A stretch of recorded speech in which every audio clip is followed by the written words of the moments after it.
Greetings, ladies and gentlemen. It's Jerry Nyazungu, aka the Chartered Vendor. Welcome to the Chartered Vendor podcast, where we speak about everything entrepreneurship and business. And this week, I'm so excited that we're now in the month of March. Yeah, it's almost we're now left with almost 10 months only, or less than 9 months, 9 point something months for the year to end.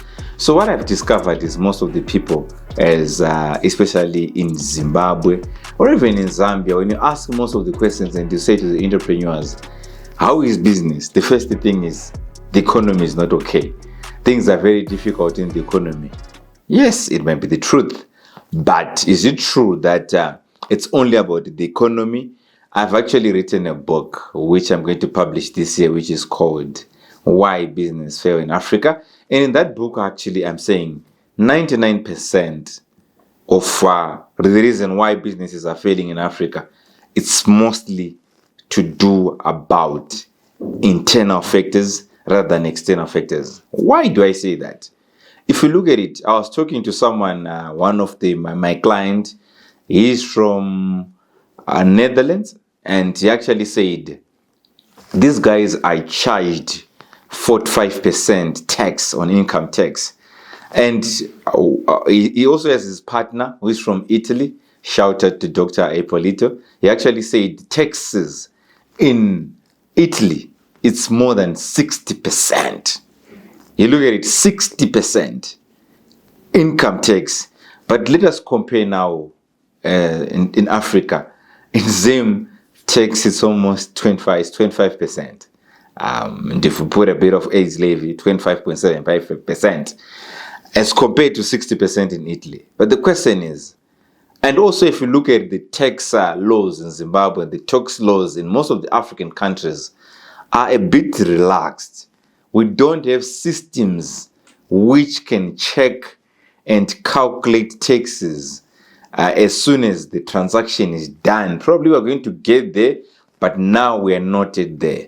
Let us also look at what happens to tax invaders. When you invade tax in most of the African countries, if you notice, there is hardly people who are actually jailed because they haven't paid taxes. This is another point which I'm just saying. So what it means is we are doing business in relaxed environments. We are doing businesses in environments which the statutory obligations, they are very, very important. I'm not saying as a company don't pay statutory obligations, pay that. That's what is going to build our roads, to supply our hospitals. But I'm just saying most of the African governments or most of the African economies are a bit relaxed when it comes to that subject, which I think what we're actually even calling profits, it's actually taxes. I know that most of the people don't want to hear this, but what we are actually calling net profit in your company, this is probably your VAT 15%. This is probably your income tax, which you're not paying in full. That's what you're calling profit. So, is it the economy? Is it the environment which is actually destroying business? This is my perspective when I was writing that book. And there's an experience as a consultant for more than 10 years and also working for other businesses. I strongly believe that internal factors are the ones which are actually affecting business in Africa. Here, what I'm going to say, I've trained over more than 100 companies just in 2024. And what I've discovered is less than 5% of those companies had a vision and a mission statement. They didn't know what they're actually doing. When you just ask them, they don't even know. So the first question I want to ask probably in my staff training, sales trainings, do we even have a vision? Do we know where we want to go? Where do we want to start from? And where do we actually want to end? There's no vision. There's no mission statement. So if you look at most of the African companies, we're just doing business for the sake of making money. Hence, when we don't make money, most of the people quit. And we like treating most of our businesses like deals. Like if I get into my inbox right now, the questions are, Jerry, I've got 2,000. Jerry, I've got 10,000. Jerry, I've got 20,000. Which business can I do? or what is actually giving people money in Zambia. Right now, there are people we are in overdrive of promoting African countries, doing business in South Africa, Botswana, Zambia, Malawi. The question is, what can give me money in Malawi? What can give me money in Zambia? That's a big mistake. If you're going to focus on making money, most of the times you won't make money. But if you focus on the vision, man will actually follow you. So that's another mistake which I'm writing in my book, Why Companies Are Failing in Africa. Then another one. What I've discovered is most of the African businesses, the business which you are starting, we don't have any systems. When I'm talking about business system, this is a huge subject. If you look at business systems, I'll give an example for our fast foods. Like in Zimbabwe, there's Chicken Inn. In Zambia, there's Hungry Lion, which is also in South Africa, probably there's KFC, there's Steers. What I've noticed is most of these fast foods, if you notice, if you go to Chicken Inn today, if you order, even if there are 10 people who require one pizza, and you actually need a bucket, or you need a Chicken Inn you need actually 2 pizza for 50 people. What these guys do, they'll say follow the queue. That's a system. I just want to simplify systems. If they say they open every day at 8, it's a system. If they say also they close at 6, that's a system which is there. But what I've discovered is most of the businesses in Africa, we don't have system. We just do. Like I've been asked a lot of questions to say, no, my business is small, so I'm running we are into selling spares. So someone can actually come in and say, I want this space right now, and you rush in to give that person. But yes, you're going to give that person, but are you hearing you violating your system? You're now going to save the person who is at number 3 because he's got a lot of money, and neglect the person who has got $5 who was at the front. That's not a system, which means we're doing things randomly.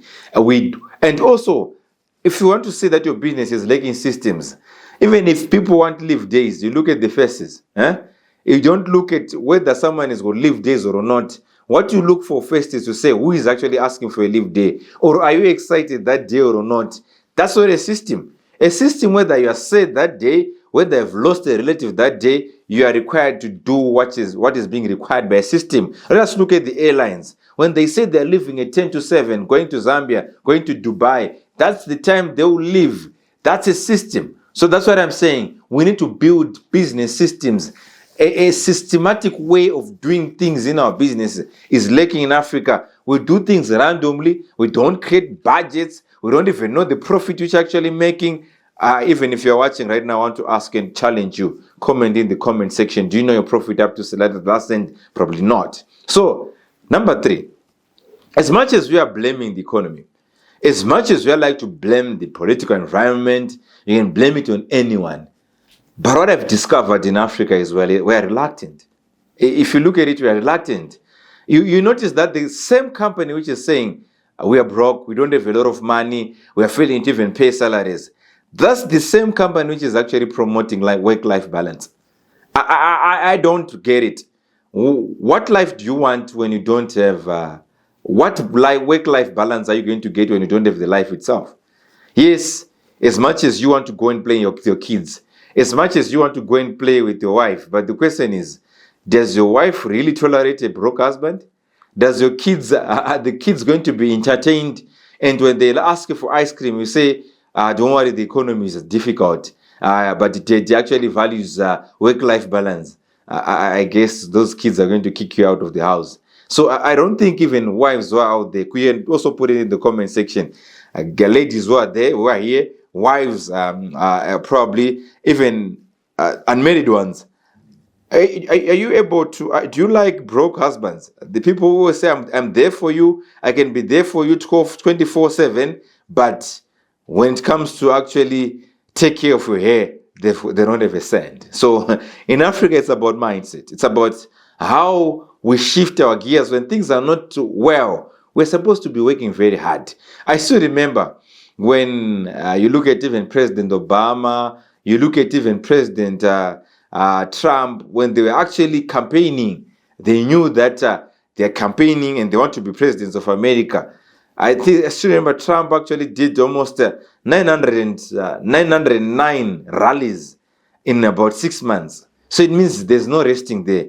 Obama actually said when he won in 2008, he said he was only sleeping for 4 hours for almost 4 or 5 months, campaigning, making sure that he wants to be president of America. But you want life balance, you want to be broke, and at the same time, you want to value your life. So the question is, what I see in Africa doesn't actually tell that we are broke. You look at your Saturdays in Africa, you look at your Sundays in Africa, the town is almost empty. Most of the companies are not even working. People are working only Monday to Friday. Let us challenge that status quo. That's another reason why African companies or businesses in Africa are failing.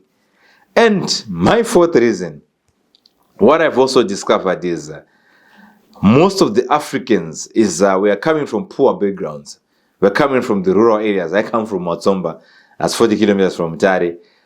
So our background, we were poor. I was a vendor. I used to sell sweets and bananas and together with my brother. So when I have a small company, when I start my company, the first thing which I do is to hire relatives.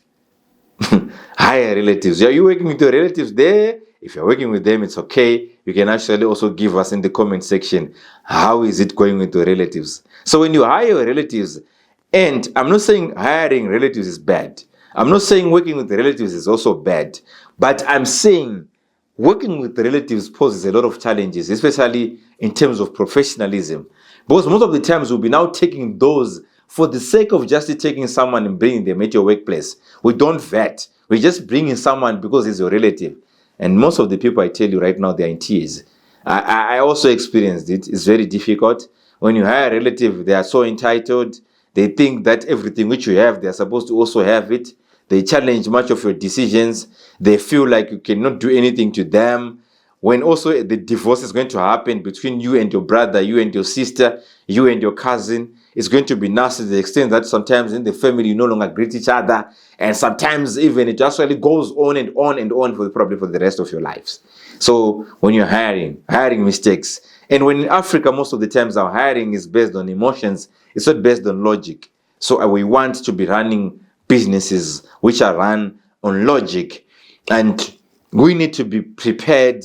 We need to actually have people who are going to do the work. If they don't do the work, they're supposed to press the button exit. And you can have people who can deliver in your business. So these are some of the examples which I'm just writing in my book.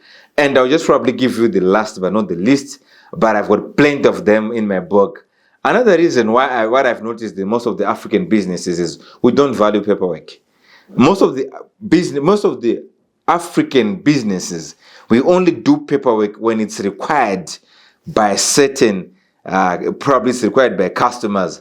For example, people in Africa, we mostly do tax clearances because a customer is actually threatening us that they're never going to pay us.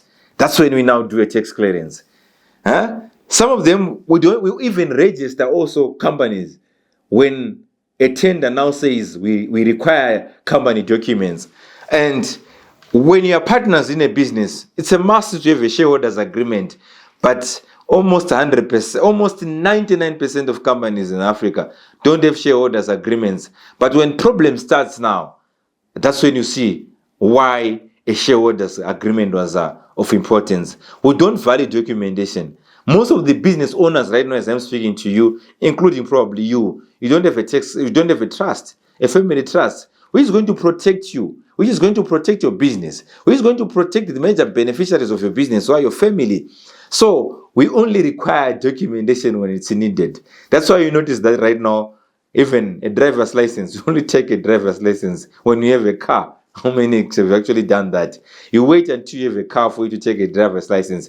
You wait until you have a journey outside the country for you to get a passport. So that's how most of the African businesses are operating. But if you look at some of the businesses which are mostly international or which are run by our brothers and sisters who are in the white skin, it's different. They do all the paperwork first before they even start the business. So these are some of the reasons why I'm saying African businesses are not doing good because of the economy, because of politics, but mostly if we interrogate and if we're going to be introspective, you're going to notice that we are the reason why our companies are failing. We are the reason why business is actually failing in Africa. When you leave people in your company to do whatever they want, when you're also doing whatever you want, when 60 people are coming to work and spend 3-4 hours on their WhatsApp, on their TikTok, on their Instagram, definitely business will go down, but you blame it to the government, you blame it to the economy. I've always said, especially when you come from Zimbabwe, we are the reason why probably you are actually in that business is because the economy is bad. You look at it right now. When you used to have your Marion Roberts in construction, when we used to have your power cells at its peak, your Edgars at its peak, your Jet, your big companies in the clothing industries, then now those big companies are no longer there. Hence, we now have a lot of small or indigenous people who are now mushrooming, and they're doing boutiques. They're now, some of them, they are runners taking clothes from Tanzania and South Africa. We are there because big companies have exited Zimbabwe, or big companies are not even coming into Zimbabwe. So if you look at it right now, if you're doing motor spares, big companies have left, leaving a void for you to occupy. So sometimes the reason why your business is actually existing is because of the very economy which you're actually condemning. So if the economy is going to be well, if the economy is going to start attracting international players, the question is, are you going to be still in existence? So African business people, let us not be crybabies. We cannot only blame it on the economy. We cannot only blame it on politics. Let us start blaming it on ourselves. Let us looking at our economy. Let us looking at our company. Are we doing well as a company before we start blaming the outsiders? So I need you guys to go out and start hustling. Remove that mindset. No one is coming to save us, guys. We need to go out and work very hard and push our brands. Going out hustle, out market, out sell, do everything, and we can actually meet at the top. Like one of my mentors, Mr. Zig Ziglar, used to say, may his soul rest in peace. So thank you so much, guys. This is what I had for you this week. Go out. Remember, this week, I just want to challenge your mindset. As you are having conversations, is this really the economy or it's about us? Thank you so much. Remember to subscribe, remember to comment, remember to share, remember to like this video. Until next time, it's Nyazungu, the chartered vendor, out.